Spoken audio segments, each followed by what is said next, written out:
Les 12 coups de midi, cette unique question qui a eu raison d'Emilien ce 22 juin. Emilien, maître des 12 coups de midi, a vacillé ce 22 juin 2025. Une seule question a fait chanceler le colosse de culture générale, sans pour autant le détrôner. Même les encyclopédies vivantes peuvent avoir un bug système. Ce 22 juin 2025 dans les 12 coups de midi, Emilien, le prodige vendéen du savoir, a connu un petit accroc. Une embuscade culturelle, une cartouche perdue dans le désert de l'Arizona. La question semblait simple pour un champion de son calibre. En 1881, dans quelle ville d'Arizona a eu lieu la fusillade d'Au Point Caïn Coral? La bonne réponse? Tombstone. Mais Emilien, l'air de rien, a donné sa langue à Jean-Luc Reichmann. Il a joué la carte de la prudence, je passe, a-t-il exclamé. Une hésitation rare pour celui qui cumule plus de 6 cents émissions et 2,5 millions d'euros de gains. Le cow-boy des connaissances a trébuché, mais n'est pas tombé.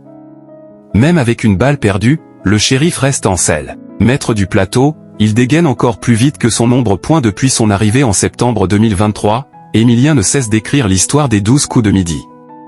À 22 ans, ce jeune étudiant en histoire est devenu une machine à buzzer, un tsunami de QI en pleine lumière. Mais même les titans ont leurs failles. Ce n'est pas la première fois que l'érudit se fait piéger par une tournure ou un détail.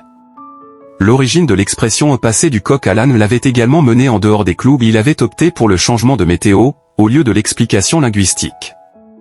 Anecdotique? Oui. Inquiétant? Non. Le public, conquis, continue de l'acclamer. Jean-Luc Reichmann lui-même ne tarit pas d'éloges, entre admiration sincère et fierté paternelle. Car Emilien, avec ses lunettes et sa modestie, a le charisme d'un prof qu'on écoute et la sagesse d'un sage qui ne se la raconte pas. Les 12 coups de midi, toujours invincibles malgré les tempêtes.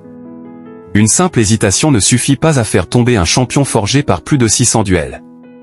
Emilien continue de régner, invaincu, au sommet de les 12 coups de midi. Son mental est d'acier trempé, son cerveau un coffre-fort de culture G, et sa discrétion une arme de séduction massive. En creux, son silence sur les rumeurs de départ ajoute une tension dramatique au jeu culte.